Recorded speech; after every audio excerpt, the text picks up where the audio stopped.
عليكم ورحمة الله وبركاته. ازيكم يا حبايب قلب الغاليين؟ طبعا وحشنا كتير كتير. النهارده انا جايه معاكم وجايبه معايا فاكهه فيها كميه فوايد، حاجه كده زي ما بيقولوا قنبله، قنبله من المعادن، قنبله من الفيتامينات. النهارده انا جايه وجايبه معايا النهارده فاكهه الرمان. الرمان بيقولوا ان هي فاكهه من الجنه، والرسول عليه الصلاه والسلام وصى باكلها. الرمان كمان فيه فيتامين، في فيتامينات، وفي فيتامين كاف وفيتامين سي، وفي كمان حديد في الرمان. الرمان مفيد جدا جدا بالنسبة للأمراض السرطانية، سواء أمراض البروستاتا أو سواء إن كان سرطان الثدي. كمان الرمان حبيب القلب، حبيب القلب. الرمان ده حبيب القلب. الرمان حلو جدا جدا جدا لتفتيح شرايين القلب، حلو، وكمان حلو وللضغط، وكمان اللي بيعاني دايما دايما من التهابات المفاصل برضك ياكل من فاكهه الرمان. الرمان يا جماعه فاكهه بقول لكم قنبله قنبله، حاجه كده احنا مش فاهمين ومش عارفين فوائدها كمان ايه. كمان ايه اللي تعرفيها مشمشه عن الرمان؟ فاكهه الرمان حلوه جدا جدا للفم. ازاي؟ احنا بنجيب المضمضه عشان نقتل الجراثيم اللي في الفم ونتمضمض بيها، لا دي فيها نسبه الكحول كويسه جدا جدا للفم. يعني ممكن نشربها عصير، ممكن نعملها دبس رمان، ممكن كمان بناكلها مفرط كده.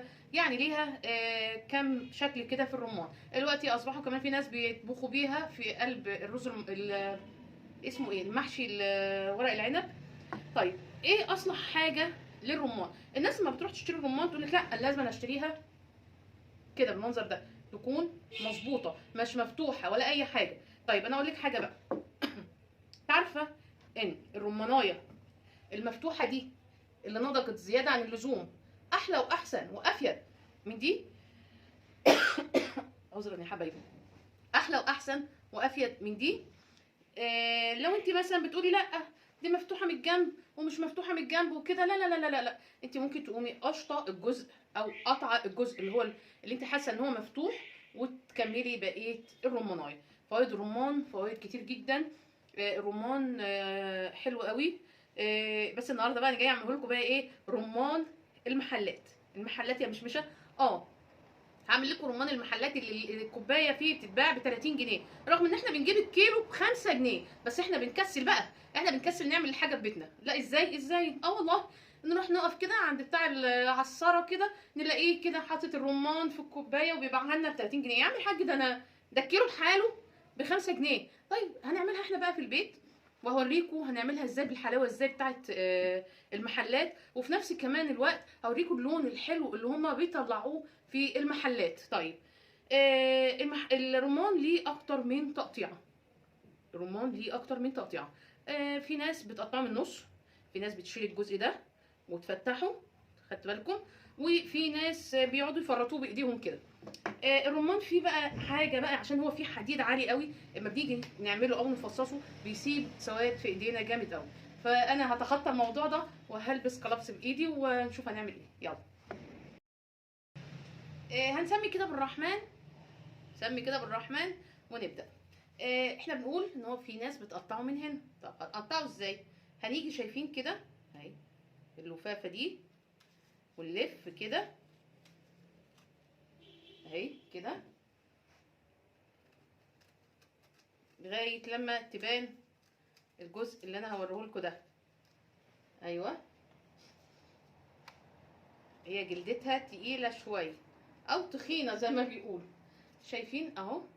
هبدا اللي هي الحروف البيضه دي هنزل كده، شايفين اهو، بس مش للاخر. شايفين انا عملت ازاي اهو. تاني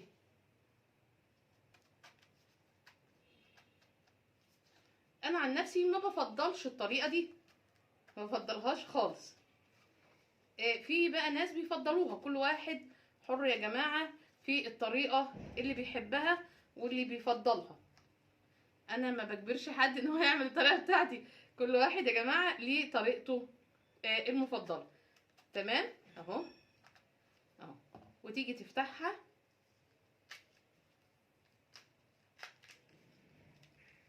اهيت،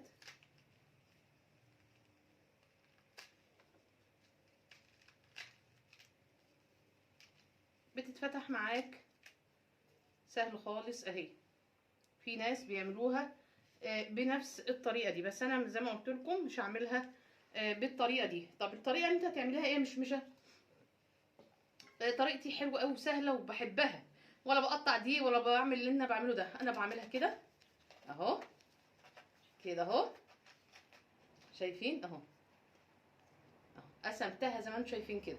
طب وبعد كده هنتاخر كده شويه ونجيب معانا كده البوله كده واهو، شايفين؟ بصوا بصوا، خبطه كده باي حاجه تقيله، معلقه، اي حاجه عندك، هنخبط عليها كده وهتنزل، هتفضي كل الرمان اللي فيها. زي ما قلت لكم كل شيخ وليه طريقه، كل شيخ وليه طريقه. هنجرب كل الطرق ونشوف الطرق، بس انا زي ما قلت لكم هعمل طريقتي اللي انا متعوده عليها اهو. تمام، نشيل الحتت البيضه دي، خلي بالنا. عايزه اوريكم، شايفين ما بقاش فيها حاجه خالص، ولا اضطريت ان انا ادخل ايدي جوه ولا اي حاجه. شايفين اهو، ما عادش الا واحدتين، هنزلهم يعني مش هسيبهم. تمام، شايفين الفضل اللي هو فيها؟ خلاص فضت في ساعتها، مش محتاجه شغلانه ولا اي حاجه. الخبطتين التلاتة هنقدر نعمل كميه كبيره وكميه عاليه جدا من قلب الرمان. عايزه برضو بعد ما اخلص الرمانيه ديت اوريكم الطريقه التانية اللي انا بقول لكم عليها. الطريقه ديت انا كنت قاعده مع بنت عمي كده، الله يرحمه عمي علي، الله يرحمه. كنت قاعده معاها فبقول لها ايه ده، انا بقطع الرمان بالطريقه دي. قالت لي بابا كان بيعمل ايه، بيمسك الرمانه. فانا اجرب حقيقي الرمانه زي ما هما بيقولوا كده، لو عملت العمله اللي هو قال عليها كده هتبقى مظبوطه. هنشوف. خلصنا كمان ديت اهيت، خلاص اهي، ما عادش فيها الا واحده بس جوه، جبناها. شايفين؟ فاضيه فاضيه، خبطتين تلاتة تعملي اكبر كميه. طب هي حقيقه قالت لي تقعدي تخبطي كده عليه، مش عارفه التجربه دي لسه بتابعها معاكم، هل بقى ينزل عصير ولا هينزل متفرط؟ الله اعلم. انا معاكم اهو، وكله على الله وعلى الله حكايته. هما بيقولوا ان هو قنبله وشكله هينفجر فينا دلوقتي وهينزل عصير. متهيألي هينزل عصير. اوعى تنزلي عصير، شكلك هتنزلي عصير. مش عارفه ليه حاسه ان هي شكلها هتنزل عصير. ايوه شكلها هتنزل عصير، اتبجت من الجنب. تعالى ما نفتحها كده.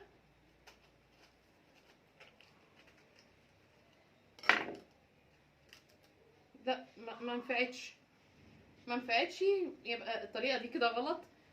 نعمل بطريقتنا وخليني بطريقتي السريعه السهله الخفيفه. خلص كده الكميه اللي معايا وارجع لكم تاني على طول. ما تروحوش بعيد، بس ما تنسوناش طبعا باللايك بتاعكم الكريم اللي انتوا دايما بتدعمونا بيه، وكمان كومنت كده جميل حلو كده زيكم تقولوا لنا ايه رايكم في التقطيعه بتاعتي. تمام. زي ما شايفين انا عملت الكميه الحلوه ديت كده كفايه قوي، مش هكتر. هحط في البوله كده سامي بالرحمن. ايه بعد كده بقى اللي هعمله؟ انا هعمل ايه؟ هحط عليه سكر مش كتير. ناخد بالنا الحاجات دي برضو بنشتلها، منخليهاش موجوده. الابيض ده نشتاله. شوفوا بقى انا هنعمل ايه. انا هحط معلقتين سكر، معلقتين سكر اهو، معلقتين سكر كبار بس كده، وهقلبه وهسيبه شويه في التلاجة. هسيبه شويه في التلاجة. طب ليه؟ هقول لكم بعدين. لما هسيبه شويه في التلاجة بمعلقتين السكر ده هاجي اوريكم الشكل هيبقى عامل ازاي. مش هحط زي ما انتوا بتعملوا كده، يعني في ناس كتيره كل واحد وليه طريقته، مش هحط الميه عليه على طول، لا انا هقلبه اهوت وهدخله التلاجة شويه، حاجه بسيطه بس، هاخده وادخله التلاجة. حبايب قلبي زي ما انتم شايفين كده اهوت، طلعتها من التلاجة. خدوا بالكم بقى الحبه اللي انا سبتهم دول، شوفوا شكل الميه بتاعت الرمان بقت عامله ازاي، حمرا ازاي، حمرا خالص خالص يعني اهو، بقت حمرا. غير لما انا هحط عليها الميه هتبقى فاتحه، مش هتحمر، مش هتحمر خالص. هحط بقى شويه كده ميه حلوين، شايفين برضو الميه لونها محمر ازاي. لما نقعت الرمان شويه لونه احمر اهو، مش هحط ميه كتير. طبعا المحلات شوفوا، انا عن نفسي كده الحمار ده حلو قوي قوي قوي لما نقعت، لا هو فاتح ولا غامق ولا اي حاجه. المحلات بقى بيعملوا غير كده، بتبصي تلاقيه لونه احمر. في ناس بقى بيحطوا له بعض اضافات، في ناس بتحط له بنجر. بس انا يعني ايه، بحس ان الطعم هيبقى مش اللي هو، هيبقى طعمه برده مدي على طعم البنجر. ممكن لو هتعملوا كله عصير البنجر بالرمان بالبرتقال، ده ليه فايده كبيره قوي، ممكن كده. السر بقى هنا اهو، لما اوريكم بقى، استنوا شوفوا السر هنا، السر هنا في ايه؟ لون طعام احمر، ما بيعملش اي حاجه، ما بيعملش اي حاجه خالص، الا هو بس بيلون، لكن ما بيديش طعم للعصير اللي احنا عاملينه ده. وغير كده وكده كمان مش مضر، ده هو لون طعام. هنحط حبه كده حلوين بس كده نشوف، لان ده مش بتاع العطار. بتاع العطار لما بجيبه من عند العطار بيبقى اقعد احط احمر، مهما احط احمر، احط احمر مهما احط احمر مش راضي يحمر. لكن ده بجيبه مستلزمات الحلواني. شايفين المنظر احمر ازاي، شايفين المنظر احمر ازاي، بقى احمر ازاي. ده هو ده السر في المحلات. هجيب بقى كده الكوبايات بتاعتي، انا هشوف مزيناها، وابدا احط بقى الكميه كده اللي معايا واحده واحده كده. خلي بالكم، شايفين المنظر، شايفين اللون.